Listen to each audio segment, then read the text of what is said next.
Hello. Hey, folks. Thanks for being here. Thanks for joining me for this episode of Most Censored Views. This is a new interview show I do with Mint Press and Behind the Headlines. I hope everyone will click thumbs up and subscribe. I've got an incredible guest for you today. And we are completely independently funded. There's no corporations behind us, there's no governments. It's just me working with Mint Press to bring this to you. So if you like it, please support it. And thank you for all the support we've already had with the Chris Hedges interview, Stephen Donziger, Alan McLeod. And today I have someone that everyone wanted me to talk to again. I've spoken to him a couple times before, but this will be a longer form interview, so I'm very excited for this. And he seems to be the most sought after man who knows pretty much everything that's going on in this proxy war in Ukraine, and I highly respect his work. He's a former U.S. Marine Corps intelligence officer, former UN weapons inspector. I and much of the nation, I think, first got to know him when he was one of the few sane minds before the Iraq War, trying desperately to run around and tell everyone there were no WMD in Iraq. And for that, he got targeted, maligned, attacked, and persecuted, as our government and our mainstream media tend to do when someone stands up against our war machine. So without further ado, here is Scott Ritter. Hey, Scott. Hello, Lee. How are you? Hanging in there. How you doing? I'm doing well, thank you. All right. So I thought I'd start like this because, I got a ton of questions. I want to get into every detail about what's going on in Ukraine. And I spoke to you kind of right when for a shorter interview, kind of right when it was starting. And of course, you had everything right. You tend to do that. The only thing that I saw you have wrong was that you thought at the time that it would be over quickly, that it would be kind of a Russian rout. And I'm wondering what's changed and what led to that conclusion and what you see now. Well, I mean, what led to that conclusion was my understanding of Russians' doctrinal approach to offensive warfare. I'm somebody that believed if you're going to put 200,000 troops on a border and engage in a war, that you're going to fight the way you train to fight. And the way the Russians train to fight is to bring overwhelming firepower down on a target and then, basically drown it in mass, rush it with tanks and everything. And it's an unstoppable force. I wasn't alone in this. Chairman of Joint Chiefs of Staff Mark Milley briefed Congress a few weeks before the war started saying, hey, Russia's going to be in Kiev in 72 hours. The director of the CIA told the president that the war would be over in a week. Why? Because we all believed that Russia was going to approach this conflict doctrinally. We were wrong. Apparently Russia didn't want to go to war against Ukraine. War being the way that, for instance, the United States wages war against Iraq back in 1991 or 2003. Near total war approach, inflict as much casualty as you can on the opposing armed forces. Civilian casualties are tragic, but that's part of the business of doing of waging war. They're acceptable losses. Apparently, Russia took it the other approach. They don't want to inflict harm on the Ukrainian civilian infrastructure. They wanted to reduce the amount of damage done to the Ukrainian civilians. They wanted to minimize the loss on the part of the Ukrainian army. They were looking for basically Ukraine to concede defeat and respect the fact that Russia came in not to do harm, but to resolve a political problem, a pressing political problem that exists in the form of Ukrainian troops getting ready to attack the Donbass, Ukraine trying to join NATO, etc. And here's the thing: the Russians were wrong too. They made a mistake as well. Apparently, they had their own intelligence assessments that made it appear as if the Ukrainian military would remain in the barracks and that the Ukrainian civilian leadership would step aside and let the Russian troops through. In some areas, this worked. If you take a look at the Russian advances in the Kherson Zaporizhia area early on out of Crimea, very little resistance. They advanced very far and achieved their objectives. This was less the case up north in the drive towards Kiev. Heavy resistance, and in many cases, the Russians were lured into ambushes. Apparently, the Ukrainians were waiting for them, and the Russians took a beating because they weren't protecting their flanks. They weren't providing rear area security. They were just driving forward, trying to make as deep an advance as possible. Now, the interesting part is all those people in the positions of power in the West who said this war is going to be over soon suddenly went, whoa, wait a minute, what happened? So they did an immediate reassessment, and they said Russia's weak. We misread the Russians all along. They're weak, and so now what we can do is double down on their failure by supplying Ukraine with tens of billions of dollars worth of heavy equipment and assistance to build up a Ukrainian army that can defeat the Russians. I didn't see it that way. I said Russia's not weak; they just made a mistake, and now they're going to, regroup and refocus, and they did throughout the summer of this year. Russia, once they withdrew from the Kiev region, etc., began a long, laborious process of grinding down a Ukrainian defensive belt that it was 8 years in the making, most extensive and entrenched military the world's ever seen. Grinding them down, winning the victory, inflicting heavy casualties on the Ukrainians, and the war would have been over if it weren't for the fact that NATO provided this, $40 billion shot in the arm. Ukraine reconstituted their defeated army, and they launched a counterattack in September. And something you nailed was economically. You said the U.S. and Europe doesn't seem to understand that Russia can turn off the oil spigot, and Europe will be screwed. And you got all of that right. Well, no, I did. I mean, first of all, we have to understand that this conflict in Ukraine isn't just a military conflict. If all you're looking at is the battlefield, you're missing the big picture. Russia's objective from this isn't to defeat Ukraine. Russia's objective is to create the conditions for a new European security framework, a new relationship with Europe and the United States that respects Russia's legitimate national security interests and their need for a sphere of influence inclusive of Ukraine. We know what the Russians want. They gave us a draft treaty back in December of last year saying this is what we want to do. They also begged us, please don't ignore this. You don't have to like it, but please sit down with us and talk about this. And if you do that, I think we can come up with a solution. But if you ignore us, then the only solution we have is a military technical one, which means an invasion of Ukraine. Well, we ignored them because we didn't believe Russia would invade, or if Russia did invade, we believed that our massive sanctions would destroy their economy, bringing the Russian people to the streets to overthrow Vladimir Putin, and Russia loses the war. Well, we guessed wrong. I mean, we've denigrated the Russian nation as a gas station disguised as a nation. All right, I mean, if you want to go down that route, just don't be the car on a freeway in the middle of nowhere out of gas, because suddenly that gas station's looking pretty darn good. The Russians know energy security far better than the West does. Their efforts to sanction Russian energy backfired. It's not the Russian economy that's collapsing right now. It's the European economy. It's not the Russian economy that's feeling the impact of rampant inflation and high prices. It's the American economy. The Russians have won that one. And with it, they've won the geopolitical game as well. Joe Biden can talk all he wants about NATO unity and the close relationship between the United States and Europe. There is no NATO unity. NATO is a deeply divided alliance, deeply fractured, at war with itself. And European unity, I don't know. Ask the Germans how they feel about the United States attacking Nord Stream 1 and Nord Stream 2, choking off their cheap Russian gas and replacing it with very expensive American liquid natural gas, which there isn't enough to begin with. But what there is so expensive that the Germans can't afford to buy it. Some friends we are. Yeah, we're turning Germany back into a kind of a vassal state or something underneath us. So you mentioned Nord Stream. I want to get into some of the more specific news stories that have come out in the past few months.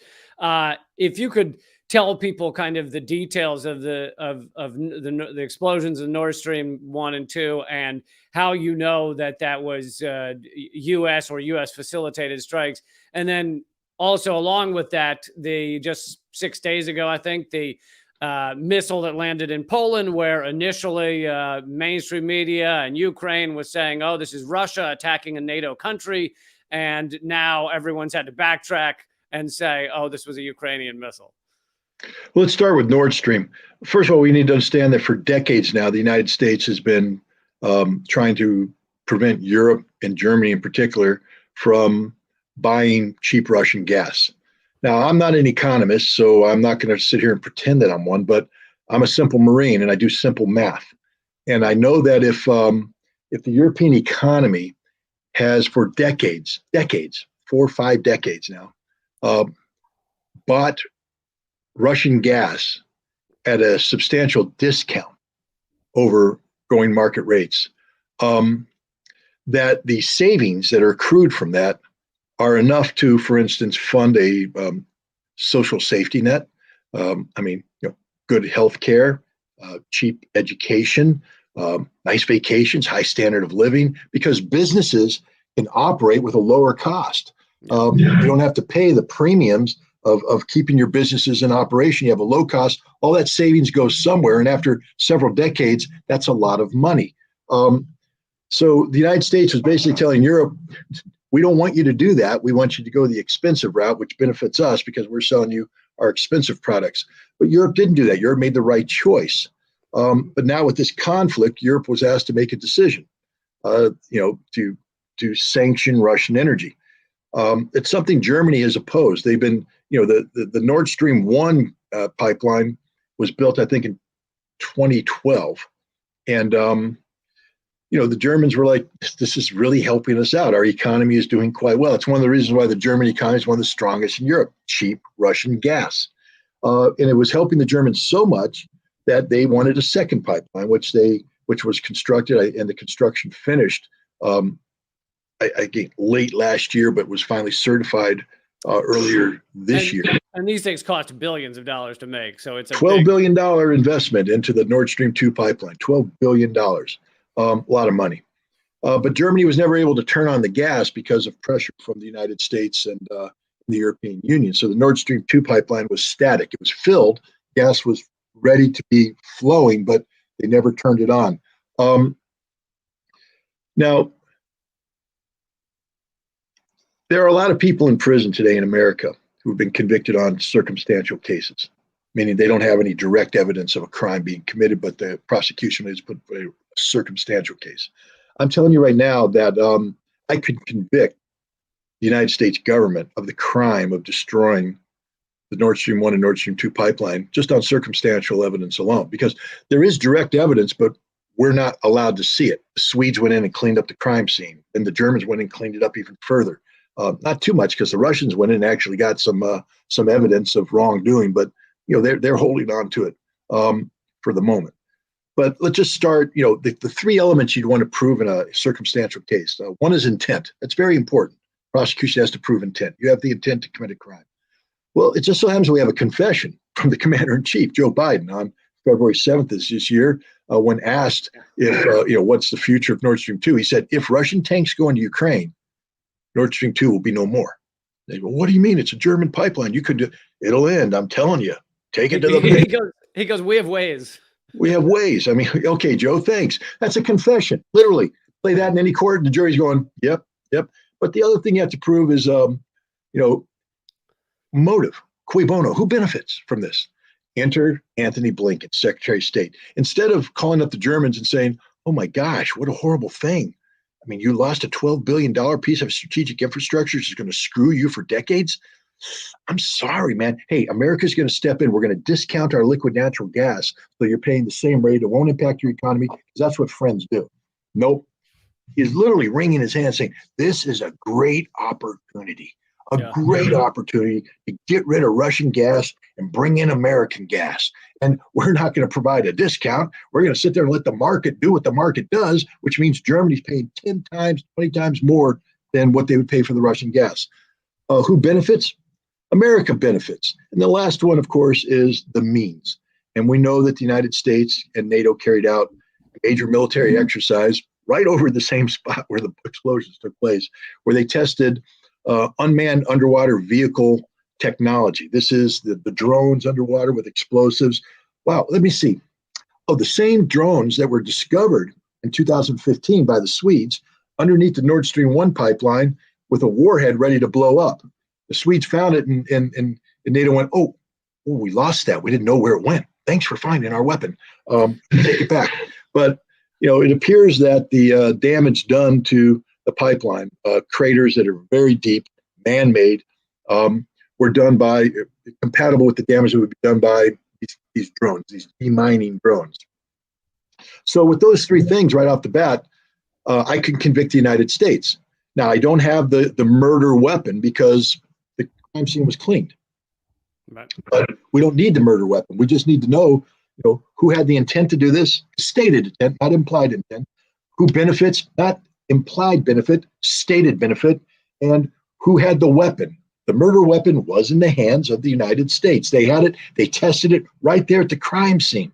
So, it's clear the United States did it. Now, they've been trying to pass this off saying Russia did it. There's no interest for Russia to do this. They don't meet anything. They don't have the intent to do it. They don't have the motive. Everybody has the means, I guess. If you're a modern nation state, you could have the means to do something like that. But nobody detected any Russian activity. We did detect American helicopters flying over the zone, flying out of Poland. We detected a lot of activity from NATO over the scene, but no Russian activity. So and to blow up their multi-billion-dollar their own pipeline at a time when Germany was having demonstrations in the streets. Remember this: the United States was saying you can't flow this gas under any circumstance. You can't flow it. The German people are demonstrating in the streets saying, we want Nord Stream 2. We want Nord Stream 2. The German government was going, holy cow, we might have to do Nord Stream 2. And the Americans went, oh, no. Load up. Boom, boom, boom. Took the option right off the table.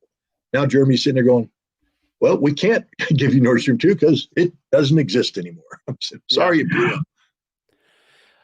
So moving on to that, just this past week, the missile that struck Poland, if you can talk about that. Sure. And I'm going to show a headline from CNN about how it was a Russian missile. Well, of course it's a Russian missile. Well, notice they say Russian-made missile, which is sort of correct because it's an old Soviet-era S-300 surface-to-air missile that the Ukrainians have in their arsenal. But here's the thing. When I was in the Gulf War back in 1991, and we're talking 35-year technology gap here. But in 1991, I was in a command center in Riyadh, Saudi Arabia, with all the screens up there, and we tracked everything that happened inside Iraq. If it had an electronic signature, it was there. If a radar went off, it was there. If a missile was fired, we tracked it. We knew which direction it was heading. We knew everything that was going on. And that's old technology. The technology today is orders of magnitude greater. So right now, throughout Europe, there are NATO command centers where the joint operating forces of NATO are sitting there watching everything that happens in Ukraine real time. And the reason why I say NATO is there's Polish officers sitting there, Latvians, Lithuanians, Estonians. They're all there getting it real time.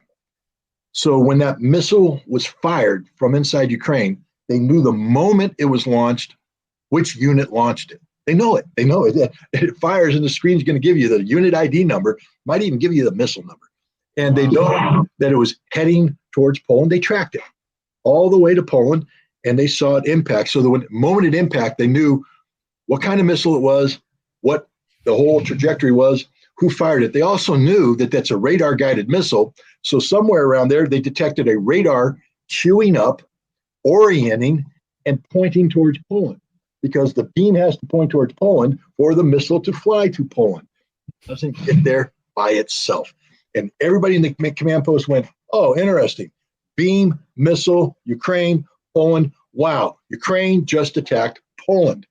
But that's not the headline. The headline was Russia attacked Poland. The headline was made by people who knew the truth, which means they were lying, that this was a setup. Now, why would they do that? Because the lie got reversed instantly. But what they did is they created the perception of a crisis. And they didn't want to go to war with NATO and Russia right now. What they wanted to do is get NATO ginned up to start thinking about the possibility. Because look at what happened. What's the end result here? There was no Article 5 meeting. First of all, let's talk about Article 5 for a second. the notion that an attack against one is an attack against all. Read it. It doesn't say that at all. It says an attack against one can be considered by everybody as to whether or not they want to come to your assistance. It's not required. NATO doesn't have to automatically start sending troops off to Poland because Russia attacked it. It's we're going to consider this. Are we going to do anything? I don't know. And if we do, will it be military or just political support? So the notion that NATO automatically mobilized, if that had been a Russian missile, there still wouldn't have been a war because NATO's not going to have a nuclear war over 2 dead Polish farmers and a destroyed tractor. That really is fascinating to hear that, because I've always just heard Article 5 mentioned as like every NATO nation gets involved instantly. No, that's not the case. More dangerous for the world is Article 4. Because Article 5 allows for people to hesitate and all that. Article 4, if you invoke Article 4 and people gather, you now have a group of like-minded individuals who are considering an issue that is deemed to be of a security interest to a member state. Poland didn't try to get Article 5. They tried to get Article 4. Poland was asking for an Article 4 convening of NATO where they would consider options to respond to this security incident on there. Okay, yes, we know that Ukraine launched the missile, but it's Russia's fault. Because if it weren't for the Russian attacks against Ukraine, Ukraine wouldn't have had to launch that missile to begin with. This is all Russia's fault. Now, fortunately, the adults in the room said, nope, no Article 4 either, because Article 4 is a very, it's a serious step. But that's okay, because I don't think Poland thought there was going to be an Article 4 convening anyways. What Poland got is what they wanted. Germany today has deployed 2 Patriot surface-to-air missile batteries to the Ukrainian border with Poland. First of all, let's just contemplate this. Anytime you hear German troops in Poland, you should automatically say that is a bad idea. German troops should never be in Poland. German troops should never go to Poland with Russia on their mind. Historically, this hasn't worked out, and it won't work out this time either, Germany. Pro hint. Russia will be in Berlin before you're in Moscow, guaranteed. Or we'll all be dead through nuclear conflict. But they put these missile batteries on the border. Why? They've avoided doing that. NATO's avoided aggressively deploying air defense into Poland because they don't want to create an air defense umbrella that extends into Ukraine. Because the second you do that, any Russian aircraft entering has to view that as a potential threat. So Germany now has deployed 2 missile batteries on the border who extend deep into Ukraine, which means every time the Russians now sortie out to bomb the Ukrainians, they have to say, okay, we need a package on standby in case NATO does something stupid, so we take out those air defense. Now we have a war. Why did Germany do this? Why is Germany putting aircraft into Polish airspace now to defend these batteries? Because at some point in time, NATO is going to have to consider what happens with the next wave of Ukrainian refugees. You see, Ukraine's freezing to death right now. They don't have any energy. They don't have any heat. You have mayors saying we have to evacuate the cities. Evacuate the cities because anybody who stays in their high rise will freeze to death. Where are they going to go? He says, well, get your relatives in the villages. Villages ain't going to absorb, 10 million people. So they're all going to head to the Polish border.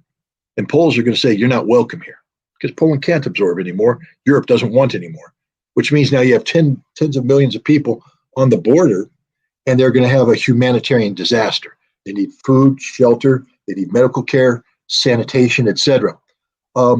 Now, Europe will want to go in there, but they're going to need to create a humanitarian corridor, a protected zone.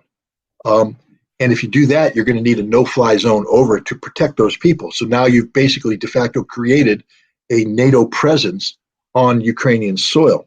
And Russia said that's an absolute no-no. But that's the direction I think Europe is heading right now, getting the pieces in place to create a no-fly zone to protect a humanitarian corridor in anticipation of tens of millions of Ukrainian refugees heading in their direction. How Russia responds will be the key to the outcome of this, because here's the thing. There's that old saying about, once you let a camel put its nose under the tent, just give it a couple minutes, the whole camel will be inside the tent. Once you let NATO put its nose into the Ukrainian tent, if Russia doesn't smack it away, NATO is going to be in there, and Russia knows that. So even though NATO is saying this is for humanitarian reasons, It's an escalation that is extraordinarily dangerous. And that's what the outcome of this Polish, this attack from a Ukrainian missile on Poland, this is the outcome we've got. Yeah, and what you're describing is horrific for all of these refugees, all of these innocent people that are suffering in so many ways. Even if they're not in the direct line of fire, they're suffering in a million ways. And, this is part of the reason that I and so many others are anti-war. I'm opposed to the Russian invasion, but I'm opposed to the U.S. proxy war and the killing that began in 2014 with the Maidan coup. And thousands have died before this thing even started in February, or supposedly started in February. You mentioned the fear of a nuclear war, which is obviously being talked about a lot. You have statements I never thought I'd hear from presidents and U.S. government talking about, oh yeah, Russia might fire a nuclear weapon any minute now at Ukraine, and talk like that is so insane and scary because it just sets up the scenario for something to get misread or something to spiral out of control. Can you talk about A, what nuclear war means and why there is no winning nuclear war, and how dangerous, where that stands right now with this all this discussion of nuclear blasts? Well, first of all, let's talk about nuclear war and my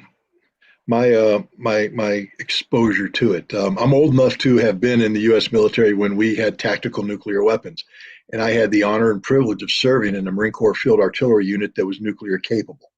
So we trained to fire nuclear weapons in time of conflict.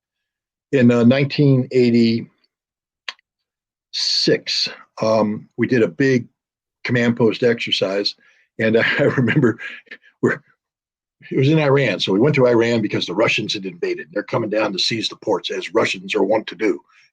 Russians need warm water ports, and so they're going to invade another nation without provocation to get it, because that's what they do. So here come the Russians out of Afghanistan, of all places, and they're moving down. So we land, we seize 2 Iranian cities, Chabahar, Bandar Abbas, and we push inland, and we're moving all the pieces on the map.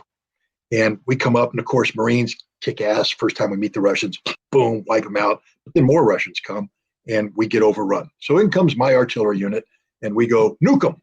Boom, fire the big one, pop. We destroy the Russian unit. Russian advance on. All of a sudden they go index, which means end of exercise. I say, why? We just won. No, we're all dead. The Russians respond with a general nuclear strike. The war's over. Everybody died. And that's the reality of nuclear war. You can't win it. You cannot win it. There's no winning a nuclear war. The moment a nuclear weapon is used is the end of the world, especially if you use it against the Russians. Russian nuclear doctrine, unlike ours, allows for only 2 cases where nuclear weapons can be used. One is if a nuclear weapon is used against them, then Russia will respond with everything they have, wham, world over. Putin has said so. He said, don't nuke us, because we know we're all going to die, but we're going to heaven as martyrs, and you're going to wherever demons who start a nuclear conflict. That doesn't make me feel any better, but at least we know where Putin stands on this issue. The second one was if nations create a conventional military capability that threatens the very existence of the Russian state. So if NATO were to invade Russia and threaten to take Moscow or St. Petersburg, then Russia would use nuclear weapons to prevent that from happening. Unlike our nuclear posture, which has been in place since after 9/11, put in place by George W. Bush, which basically says America can use nuclear weapons anytime we want to, preemptively if we need to. Doesn't have to be nuclear, doesn't even have to be weapons of mass destruction. If you launch a cyber attack against us, we can nuke you. If you look at us bad in the morning, we can nuke you. If you wake up on the wrong side of it, we can nuke you. It's basically the Nixonian madman approach, which is we can nuke you anytime we want to for any justification we come up with, and we're not going to tell you what our red lines are. So be afraid, be very afraid. We're holding the world hostage, nuclear blackmail in effect, because we can use a nuclear weapon whenever, and we built nuclear weapons for that purpose. The W-76-2 warhead that we put on the Trident missile on the Ohio-class submarine is a low-yield nuclear weapon designed specifically to give the commander-in-chief a nuclear option in any conflict in the world where we want to send a message. Send a message? What part of, if you use nukes against Russia, the world ends, don't you understand? We used to know this. I was involved in a treaty called the Intermediate Nuclear Forces Treaty. I actually wrote a book about it. And it's about, it was done at a time in the 1980s when the Soviets had this SS-20 missile and we deployed Pershing II missiles and ground-launched cruise missiles into Europe. Again, people who were alive back then know that there were big demonstrations in Europe. They actually brought down the German government. The German people actually back then had a conscience and had a heart and stood for something. They brought down their government saying, we don't want this stuff to occur. We deployed the missiles. We almost went to nuclear war. In 1983, there was an exercise called Able Archer 83. It's a command post exercise done by the United States to practice the launching of nuclear weapons in case of a war with the Soviets. But the Soviets were looking at it going, it sounds to us like you're getting ready to launch a preemptive nuclear strike. So the Soviets put all their SS-20s all on high alert. They had bombers, aircraft on the runway with nuclear bombs underneath, ready to launch. And any misperception, you and I wouldn't be here today. There'd be some, radiated cockroaches running around ruling the earth. Maybe out of Men in Black. That's what we'd have. But that's it. No humans, probably no mammals. But we avoided that. Why? Because a guy named Ronald Wilson Reagan, and I know there's a lot of people out there who don't like Reagan. And I know why you don't like him, and I respect the reasons why you don't like him. But let me tell you this, you're alive because of Ronald Wilson Reagan, okay? You can have problems with his union busting and all this stuff. You're alive because this man was briefed by his CIA, and they said, hey, boss, by the way, back when we did that command post exercise, the Soviets were apparently really pissed off, and they almost went to war against us. So Reagan went, what? What are you talking about? No, they thought we were going to attack them. He said, how could they possibly think that? Why did they think we were going to attack them? Do they really believe that we would do this? And the answer was yes. And he said, that's insane. That's insane. You've got to love a president that realizes when something's insane to actually call it such. And so he began a process that led to the signing of a treaty that got rid of these weapons, began the process of eliminating nuclear weapons. Man, there was a time when we did that because we knew what nuclear war meant. We've forgotten today. We have people today who think we can fight and win a nuclear war. We have Americans who suddenly believe that it's okay to talk about turning other parts of the world into a parking lot because nobody can do it to us. Let me tell you right now, Russia can and Russia will. It's a guaranteed outcome. If you use a nuclear weapon against Russia, the world ends. And yet in 2020, we did a command post exercise where Mark Espers, then the Secretary of Defense, practiced launching a low-yield nuclear warhead off of a submarine to do what? Hit Russian troops threatening the Baltics. That was the scenario. And the Russians are going, wait a minute, you're actually practicing to use a nuclear weapon against us. Now, why is this important?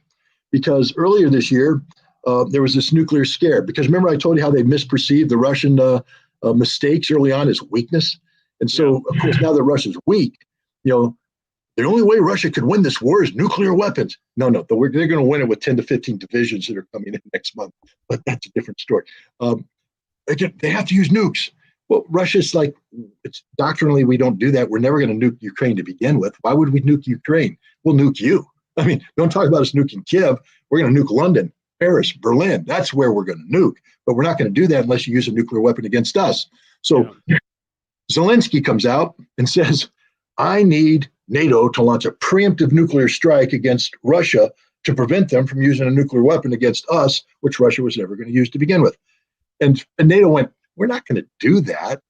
But then a week later, NATO holds a nuclear exercise where they practice putting American nuclear bombs, B-61 bombs, on NATO aircraft and flying them to where? Russia, to drop nuclear weapons on Russia. And the Russians are looking and going, what the hell are you doing?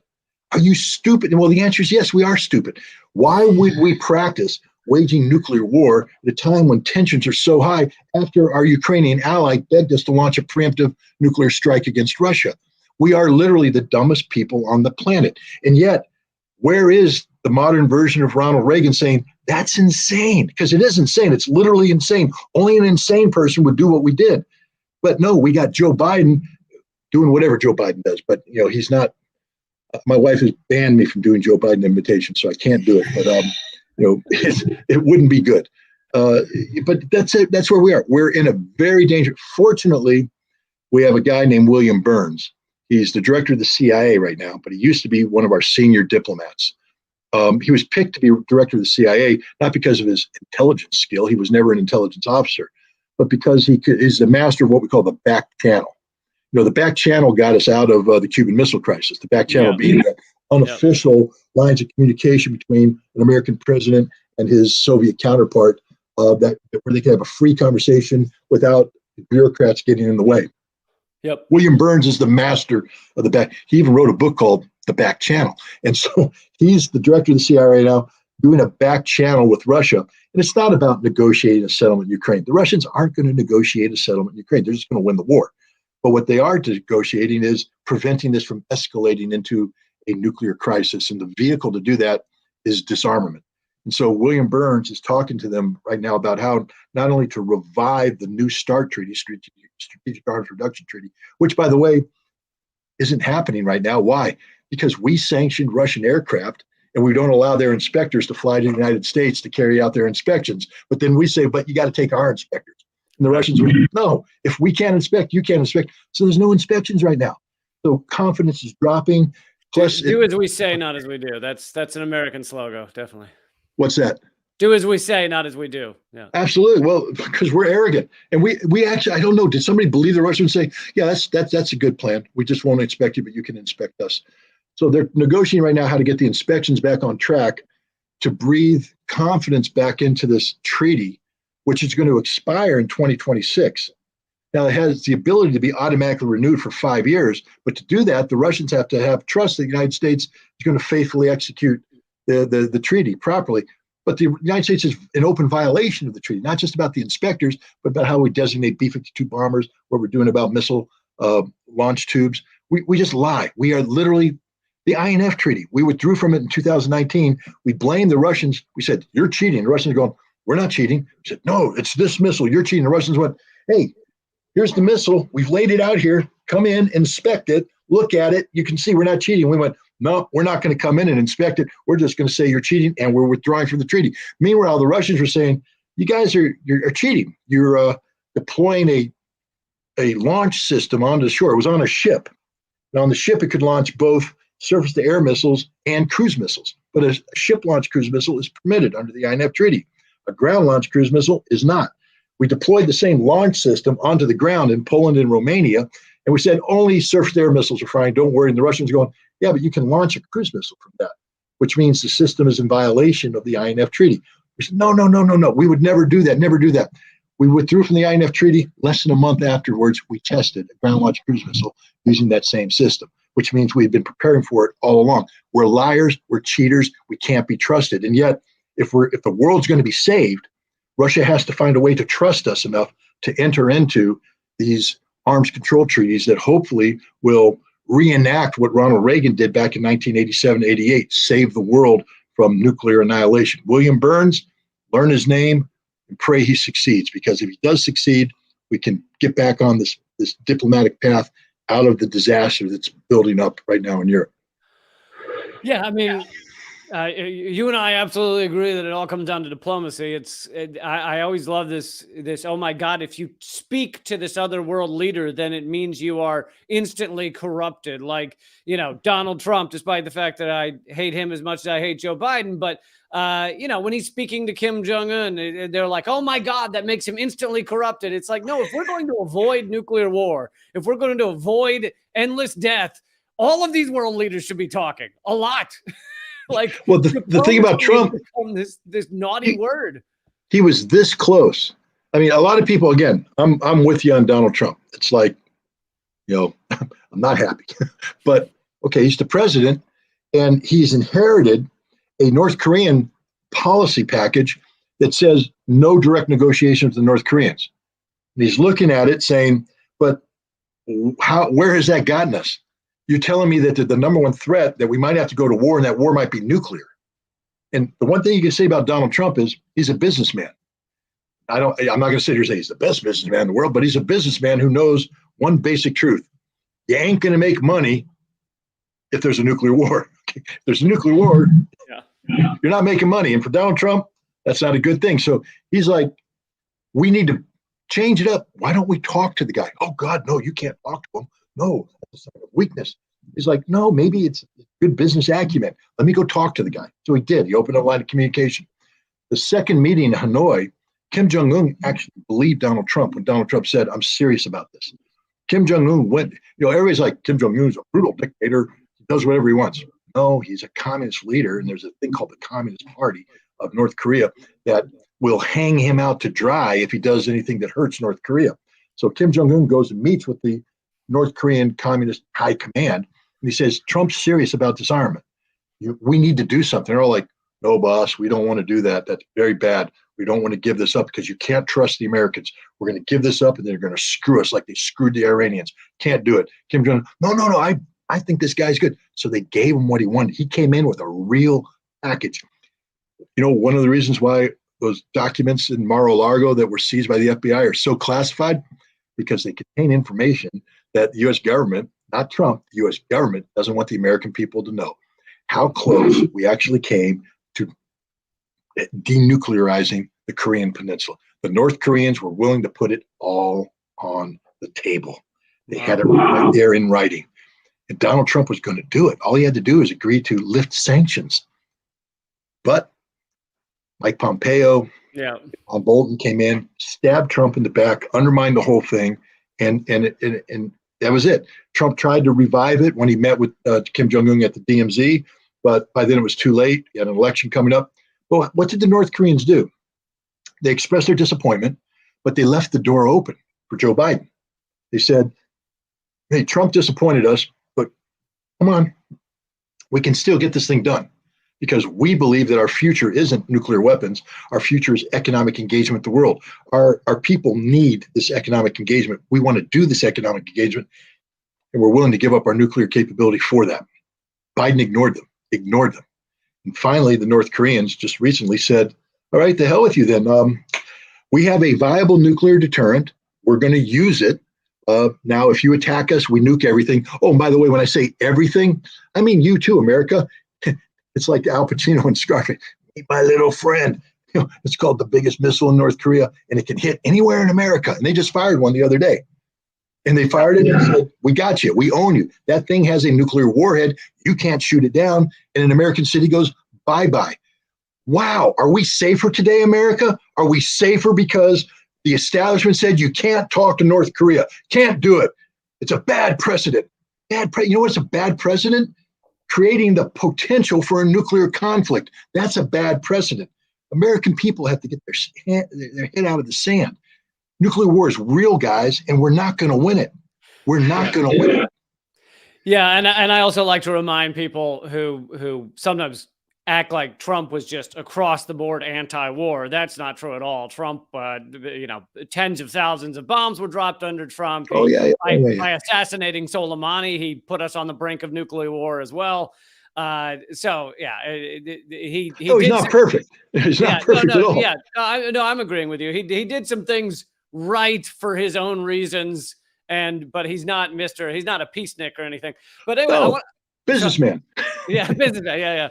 I wanted to jump back to the proxy war in Ukraine, and a lot of people don't know this, and it kind of blew my mind when I read about it.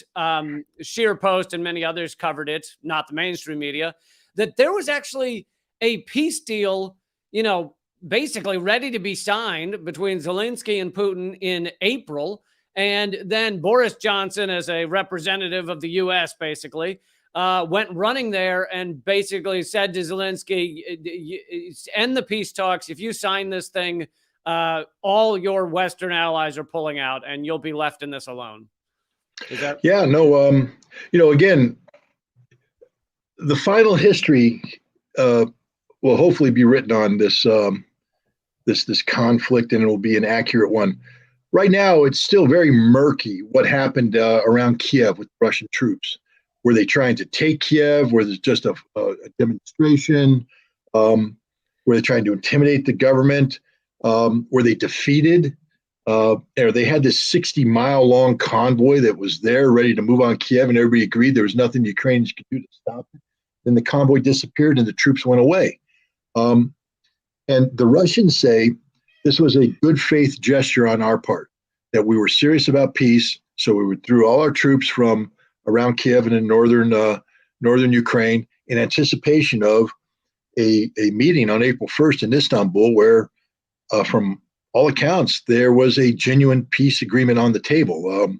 It was one that would require North Korea to recognize the independence of Lugansk and Donetsk and recognize that Crimea was forever Russia, but it would have returned Kherson, Zaporizhia, and all the other occupied territories to Ukraine, and it would have ended the conflict. And the Ukrainians were ready to sign, because I think at that point in time, Ukraine saw the writing on the wall and realized, the Russians have us beat. But then Boris Johnson flew in and said, no, no, no, no, no, no, no, no, no. We feel that the Russians are weak. We feel that the Russians are desperate. Why else would they go to the negotiating table rather than help Russia out of this conflict? We want to double down. We want to build up your army, send in all this equipment so that Lloyd Austin could say, our goal isn't, it's not that our goal was to defeat Russia, but to inflict pain on Russia. That's what this became about. It was using Ukraine as a vehicle to inflict pain. And Lindsey Graham has voiced this quite accurately when he said that America is willing to fight to the last Ukrainian. I mean, he literally said that. Normally people say that and it's like an implied. No, he said it. Fight to the last Ukrainian. And that's where we are today. They missed the peace opportunity. And now Russia's not going to go to the table for that deal. It's too late. Russia has absorbed not just the Donbass and Crimea, but they've absorbed Kherson and Zaporizhia. Article 64 of the Russian Constitution makes these lands part of Mother Russia. You can't just give them up in a peace treaty. So everybody's going, the Russians are willing. They're going to negotiate. We're going to go back to the April 1st accord. Russia will give up. I'm like, no. What do you not understand about Russia to know that once they have anointed territory to be Mother Russia, you ain't never getting it back, ever. The best you can hope for is that the Russians decide not to take that holy water and sprinkle it on Odessa or sprinkle it on Kharkov or Nikolaev or Dnipropetrovsk, because that's what's going to happen when 200,000 troops show up next month. Because Ukraine's got nothing left. They've burned out everything. Their troops have been slaughtered. Their equipment has been destroyed, and NATO doesn't have the ability to replace it in a timely fashion. What do you think their plan is now? Russia's plan? Well, I mean, and can you speak also to? It seems like there's a trickle of reports of Russia, pulling out of this city or that city, and I never know what to believe or not to believe. So, if you can talk about that as well. Well, I mean, I think we acknowledge up front that Russia made some mistakes early on.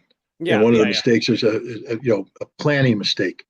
It became apparent that the 200,000 troops weren't up to the task. That's something that I recognized back in April, May, when I heard that the United States was getting ready to pass a $40+ billion aid package.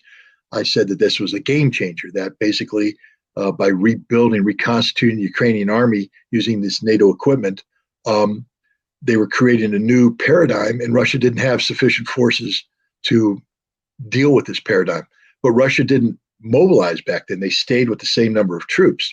As a result, in September, the Ukrainians launched a counterattack, and they were able to penetrate thinly held Russian defenses in Kharkov and in Kherson, causing the Russians to pull back and consolidate their defenses. Instead of having 60 men per kilometer of line, Lee, go out and walk a kilometer, then tell me if you think 60 men can hold it.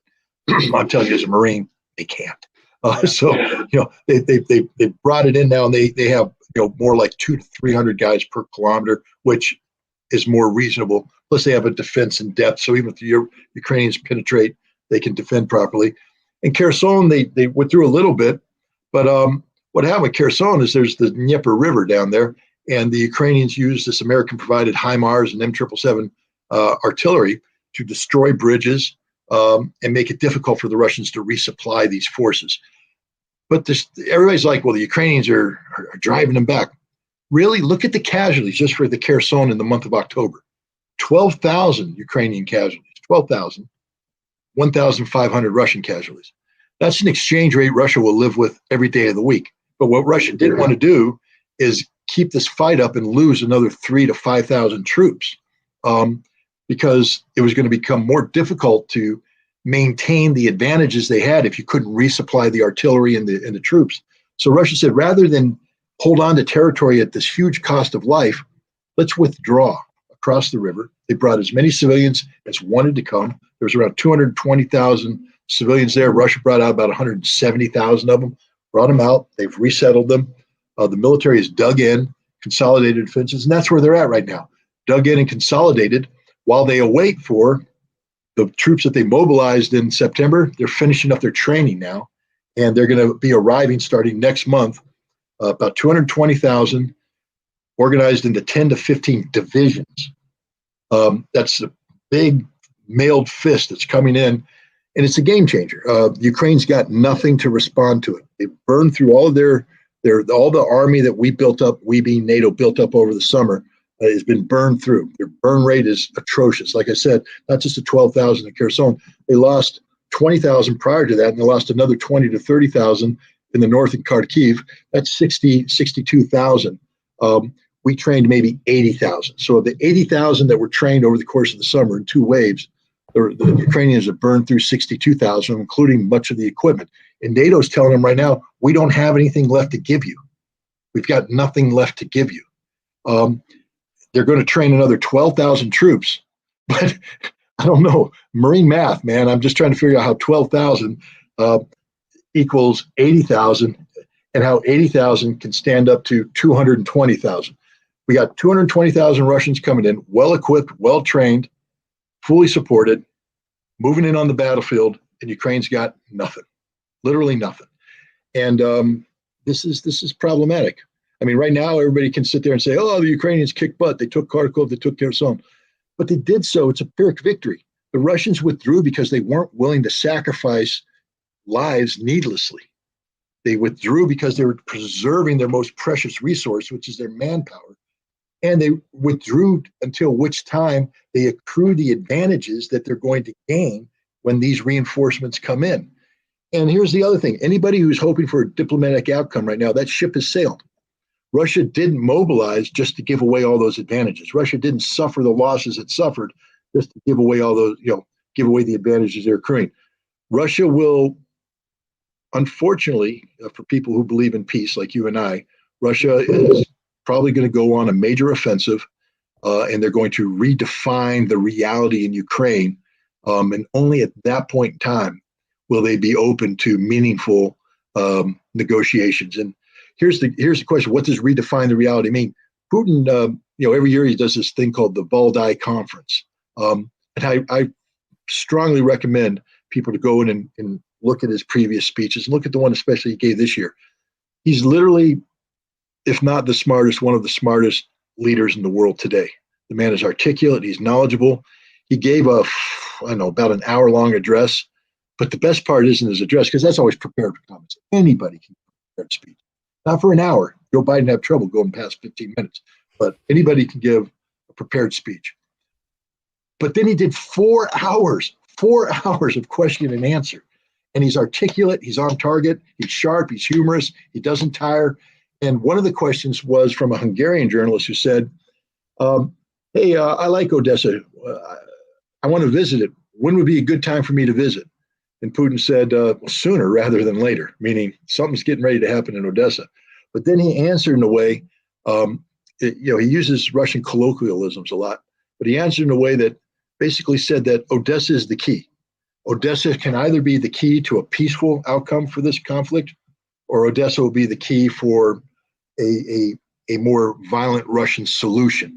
So I think he's saying that Russia is open to a peace settlement that leaves Odessa, which is historically a Russian city, leaves Odessa under Ukrainian sovereignty. And this would be a plus for Ukraine because it gives Ukraine an outlet to the sea. It makes their economy viable.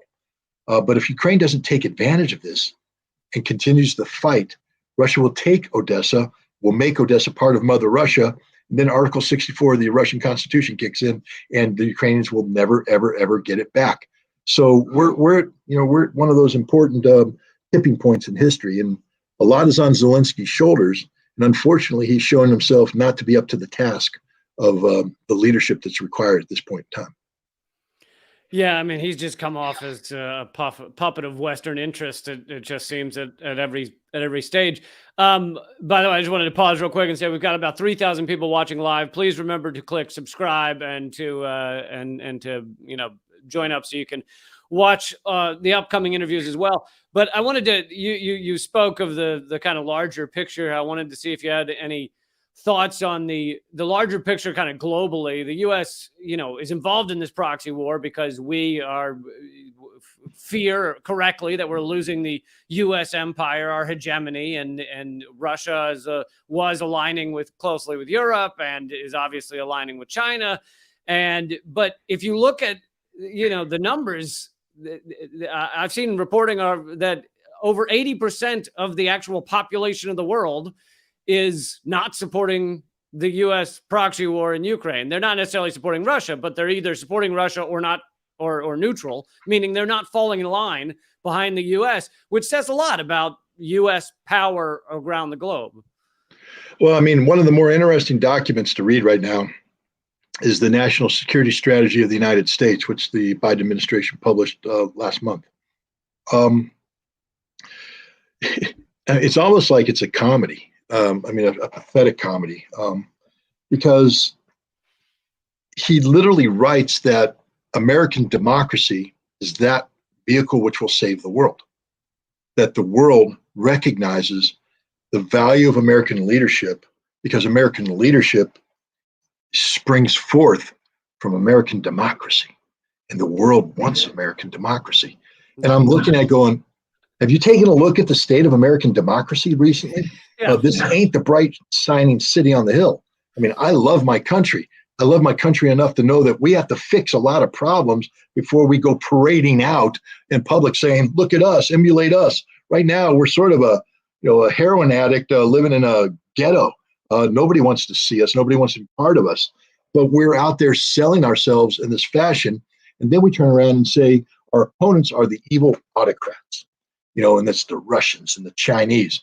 And the Russians and Chinese going, wow, I mean, actually, when we have elections, well, not the Chinese so much, but the Russians, when we have elections, we can count the votes in one day. How long did it take you to count the votes, America? 8 days? Wow, that's prime democratic stuff there, because people have a lot of confidence when it takes 8 days to count a vote. Nobody thinks that maybe something's going on. I've done more reports than almost anyone on the insanity of our computer voting systems, but way before Trump made it a Trump thing. But anyway. Yeah, no, I agree with you. I just think it's hypocritical when we send these voter observers around the world to criticize how other people do elections. Yeah. And the standards we hold them to, we can never meet. We couldn't meet any of the standards we hold everybody else to. But we're the democracy, according to Joe Biden, that is the greatest thing in the world. And it's not just that; it's the world is tired of the American game. We are promulgating something we call the rules-based international order. It's been in place since the end of the Second World War. It's not the rule of law. The rule of law is set forth by the United Nations Charter. Rules-based international order is the club, the American club. Come on in the club. We make the rules. We'll take care of you, but understand the relationship. We are the owner of the club. You are not even a guest. You're hired help. We'll feed you when we can, but you work for us. And that's the relationship you need to understand. But the world seems to believe that we're all in the same club together and America's our partner. We're all No, America's not a partner with anybody. America only cares about America. We prove that by blowing up Nord Stream pipelines. We don't care about the Germans. We care about America. The rules-based international order is about maintaining the system that promotes American hegemony. And the world's fed up with it. One of the main things we do in this thing is through the power of the petrodollar, the dollar, through the SWIFT banking system. Basically, anything that touches a dollar now can be sanctioned by the United States, because Congress thinks that they actually aren't just the American people that they govern. They believe they govern the world, that they can dictate to the world how to do things. And if you don't do it the way we like it, we'll sanction you. And we do that because you touched the dollar. Well, the world used to not be able to get away from the dollar because it was the only stable currency and available to do these big oil-based transactions. Not anymore. The world's tired of it. They're tired of this game. And they're all walking away from it. There's now challenges out there from BRICS. You see BRICS talking about an alternative reserve currency. There already trading oil contracts. Explain to people. Some people might not know the term BRICS. Oh, I'm sorry. I just did another interview before this, and I did explain it there. My brain was saying, "Oh, you already talked about this," but it's an economic forum. The United States and its allies created something called the G7 a while back, called the Group of Seven. It's the largest most advanced industrial nations in the world. And the purpose of the G7 is to promote the G7, which means to promote the United States. Remember the club, how America uses it, people, to make America better? The G7 is designed to make America better. Then what we did is we said, okay, now we're going to expand the G7 into something called G20. And it's how the G7 can control the rest of the world to make America better. See the relationship. Well, the rest of the world said, we don't want to play that game anymore. And so they formed something called the BRICS Forum. It's Brazil, Russia, India, China, South Africa. Five what called developing economies that are approaching the status of or in stature of a G7 group. Some nations are, like China. China's bigger than almost anybody in the G7, but they're not invited. But so they formed the BRICS Forum, and they come up with joint trading policies, et cetera. And BRICS is succeeding wildly. Let me just throw this out there.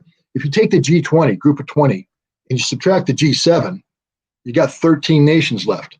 What do we call those 13 nations? BRICS. The G20 is BRICS. BRICS is taking over. They don't want to play the game anymore. BRICS isn't playing the G20, G7, Make America Greater game. BRICS is playing, we want to have a multipolar world. We don't want a rules-based international order where America rules supreme. We want a multipolar world where everybody has a seat at the table, including America. But BRICS is creating economic policies, and it's so successful that Iran and Argentina have already joined it. Turkey, Saudi Arabia, and other nations are signing up for it. Everybody's running to be part of BRICS. And BRICS is basically saying that they're not going to play the sanction game anymore. Basically, they're getting rid of the dollar as a currency of global transaction. And they're going to isolate. And if they do this and they succeed in this, and they're going to succeed, if you're an American, understand that what backs your dollar? Global confidence. And when the world loses confidence in the American dollar, you're going to have to take a wheelbarrow of that paper to a store to buy it. Well, and it's the only reason we've been able to just print money and spend $1 trillion a year on a military, and it's never really impacted the strength of the dollar, is because of exactly that. You take that away, and all of a sudden, the $1 trillion disappearing a year matters. Final question. You were in these esteemed establishments. You were, you were in the Marines. You were a UN weapons inspector. Do you like all these insane decisions that America makes and NATO makes to push us towards nuclear war, to allow this war to go on, to not sit down at peace tables, and so many innocent people dying or harmed, the invasion of Iraq that killed 1 million people? Do you feel it's more idiocy or it's just pure sociopathy? The people you interacted with, what is wrong with them? Tell me, Scott, what is wrong with them? Well, to be honest, look, America's never been perfect, and I'm not going to pretend that America ever was perfect. But I will say this: when I was in the Marines and when I was doing the war and when I did the weapons inspections and things of that nature, common sense almost always prevailed. Almost always prevailed. For instance, in the first Gulf War, Desert Storm, after we defeated the Iraqi army, there's a lot of people saying we need to go to Baghdad. And fortunately, we had a plan called the Arnold Plan. We were ready to take 110,000 troops and just shoot up the highway and take Baghdad. And fortunately, the adult leadership, which at the time surprisingly included Dick Cheney, said that is the world's worst idea. That is not what we're going to do, because if we buy it, we own it. And if we take Baghdad, we own it. We don't have a plan. And I'm sitting there going, that's thinking. The CIA challenged during the INF Treaty, challenged some assumptions made about Soviet cheating, and they were right to challenge it. The Soviets weren't cheating; they saved the treaty. But there were people out there trying to sabotage it by lying. The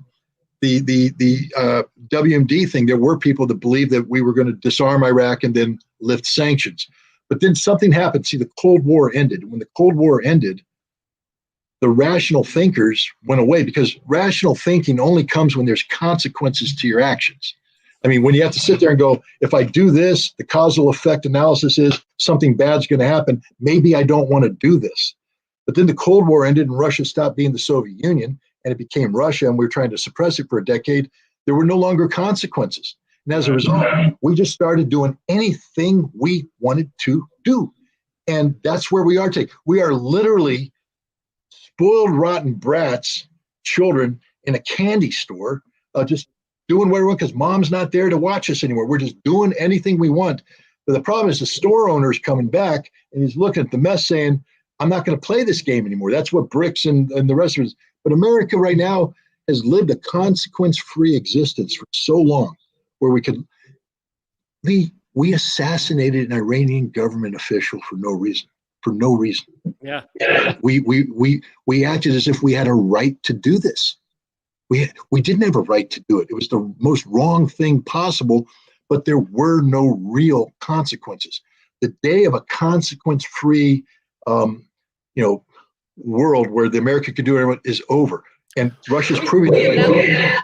We announced a new president of Venezuela who never even ran for president. Juan Guaido. He's become a meme. Yeah. Yeah, I think you're absolutely right. No consequences. And now it's seeming like we may have finally run up against a consequence with these sanctions and it seems the order is changing. Well, Scott, I thank you for going a couple of minutes over. I really appreciate your time and appreciate you doing this. And where would you like people to follow your work? If you're interested, there's a website, scottritterextra.com. And there they'll have all the interviews. For instance, if you send me a link to this, I'll post it on that so more people can watch it. When I write stuff, it goes on there. I have a little Substack thing going on. So, but that's it. One-stop shop, scottritterextra.com. All right. Thanks again, Scott. Okay. Thanks, Lee. There it is, Scott Ritter. Folks, please, right now, make sure you subscribe to our stuff. We do interviews like this. If you enjoyed this one, I hope you will, subscribe at youtube.com/behindtheheadlines. I just had Chris Hedges on, Stephen Donziger, Alan McLeod. I hope you will subscribe there so you can keep up with these. Also, we are completely independently funded. There are no corporate backers. There are no governments backing us. So if you want to see this keep going, these interviews and my other show called The Most Censored News, then please become a member at patreon.com/behindtheheadlines. That's patreon.com/behindtheheadlines. Like I said, I'm doing these interviews every week, and we hope you will join us here every week and be a part of this community. A lot of this stuff is suppressed. I'm the most censored comedian in America. I've lost my TV show, my old YouTube channel was banned globally, over 1,000 videos banned globally. And so we need your help to not be censored and suppressed into oblivion. And so you can see interviews like this one with Scott Ritter, like the one with Chris Hedges and Stephen Donziger. So please make sure you subscribe, make sure you become a Patreon member. And that's it. I really appreciate you joining us here today. If you missed a bunch of this and you want to see the full thing, the full interview will be up very shortly at youtube.com/behindtheheadlines or on Mint Press's site. So thanks again and keep fighting.